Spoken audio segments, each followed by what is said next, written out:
आप सभी का बहुत बहुत स्वागत है मेरे इस YouTube चैनल में। भारत के इतिहास से संबंधित कुछ महत्वपूर्ण प्रश्नों पर हम लोग रोज डिस्कशन कर रहे हैं, जो कि UGC net, set, TGT, PGT, UPSC, state PSC जैसी परीक्षाओं के लिए काफ़ी इम्पोर्टेंट हो सकता है। अगर आप इनमें से किसी भी परीक्षा की तैयारी कर रहे हैं तो यह वीडियो श्रृंखला आपके लिए काफ़ी इम्पोर्टेंट हो सकती है। सीधे हम लोग क्वेश्चंस पर चलते हैं। तो पहला क्वेश्चन है, कुछ कथन दिया हुआ है जिन पर विचार करने को बोला जा रहा है। पहला कथन दिया है, ऋग्वेद और उपनिषद दोनों गद्य और पद्य में है। तो ऋग्वेद चार वेदों में से पहला वेद है ऋग्वेद और सबसे महत्वपूर्ण वेद है। तो बोल रहा है कि ऋग्वेद और उपनिषद दोनों गद्य और पद्य में है। तो यहां पर यह गलत होगा। जो ऋग्वेद है ना, वो केवल और केवल पद्य शैली में लिखा गया है, पद्य अर्थात काव्य शैली में, जबकि उपनिषद जो है पद्य और गद्य दोनों शैली में लिखा गया है। ध्यान रखेंगे इस चीज को। अगर हम चारों वेदों में से बात करें तो जो यजुर्वेद है ना, वो गद्य और पद्य शैली में लिखा गया है। तो ये वाला कथन जो है आपका गलत होगा। दूसरा कथन देखते हैं, ऋग्वेद की प्रथम ऋचा अग्निदेव को समर्पित है। बिल्कुल सही है ये। अगला दिया है, उपनिषदों में कर्म कांडों की आलोचना तथा सम्यक ज्ञान के तत्वों पर बल दिया गया है। तो ये भी बिल्कुल सत्य है, उपनिषदों में कर्म कांडों की आलोचना करी गई है। तो यहां पर आपका जो पहला कथन है वो गलत हो जाएगा, दूसरा और तीसरा जो है सही हो जाएगा। तो कूट देखते हैं कौन से कथन सत्य नहीं है। तो कौन से कथन सत्य नहीं है ये आपको बताना है। तो जो कथन एक है वो जो है सही नहीं है, सत्य नहीं है। तो अ आपका उत्तर होगा। अगला कथन दिया है, पुराणों के संबंध में कौन सा कथन सत्य नहीं है। पुराणों के विषय में पहला कथन दिया है, ऐतिहासिक कथाओं का सबसे अच्छा क्रमबद्ध विवरण पुराणों से मिलता है। बिल्कुल सही है। जो ऐतिहासिक कथाएं हैं उसका क्रमबद्ध विवरण हमको जो है पुराणों में मिलता है।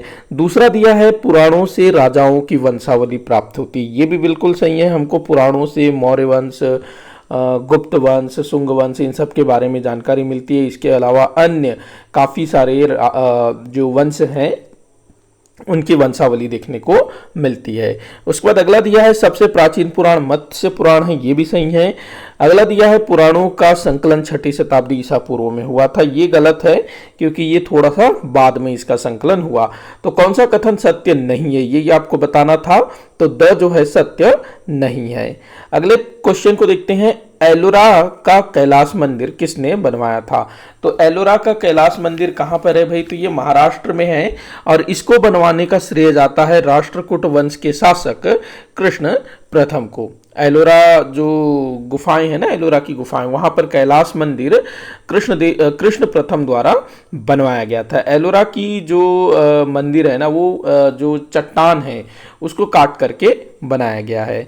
अगला क्वेश्चन हम देखते हैं, पल्लव यहाँ पर थोड़ा सा मिस्टेक हो गया है, पूरा लगाना था। पल्लव वंश के विषय में जानकारी का प्राथमिक स्रोत क्या है। मतलब आपको बताना है कि पल्लव वंश के विषय में सबसे पहले हमको जानकारी, मतलब सबसे पुराना जो उल्लेख है, मतलब पल्लव वंश के बारे में उल्लेखित सबसे प्राचीन अभिलेख कौन सा, ये आपको बताना है कि एकदम उससे पुराना कोई न मिला हो। तो इसका आंसर है प्रयाग प्रशस्ति। प्रयाग प्रशस्ति जो कि समुद्रगुप्त के द्वारा जो है इसको जारी किया गया था, प्रयाग प्रशस्ति, हरिशेन ने इसको लिखा है। तो इसमें जो है समुद्रगुप्त ने दक्षिण में पल्लव वंश के शासक को भी पराजित किया था। तो उसका यहाँ पर विवरण मिलता है। तो पल्लवों के बारे में सबसे प्राचीनतम विवरण हमको कहाँ से मिलता है। तो प्रयाग प्रशस्ति से। अगला क्वेश्चन देखते हैं, पुराणों में अशोक को कहा गया है। तो पुराणों में सम्राट अशोक जो मौर्य वंश का शासक था उसको क्या कहा गया है। तो अशोक वर्धन कहा गया। ये ध्यान रखना। बाकी आप लोग मुझे कमेंट करके बताएंगे कि बुद्ध शाक्य, उज्जैनी करमौली, उसका देवनाम प्रियदर्शी, ये अशोक को किन साक्ष्यों में कहा गया है। बढ़ते हैं अगले क्वेश्चन की ओर। अगला क्वेश्चन दिया है, सामवेद में प्रमुखतः किस देवता के स्तुति हेतु मंत्र है। सामवेद जो कि चार वेदों में से एक है और सामवेद जिसको कि संगीत से संबंधित माना जाता है। तो इसमें जो है सूर्य के स्तुति से संबंधित मंत्र दिए हुए हैं, ध्यान रखेंगे इस चीज को।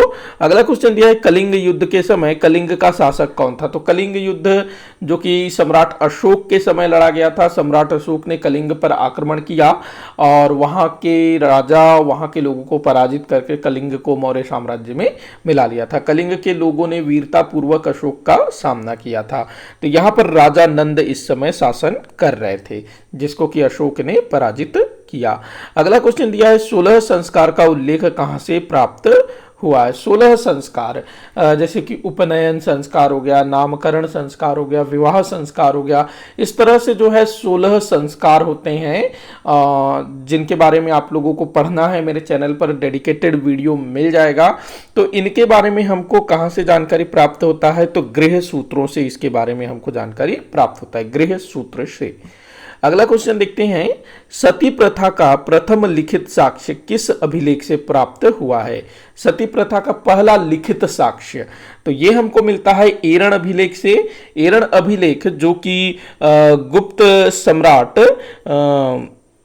भानुगुप्त का है, गुप्त सम्राट भानुगुप्त से संबंधित है एरण अभिलेख।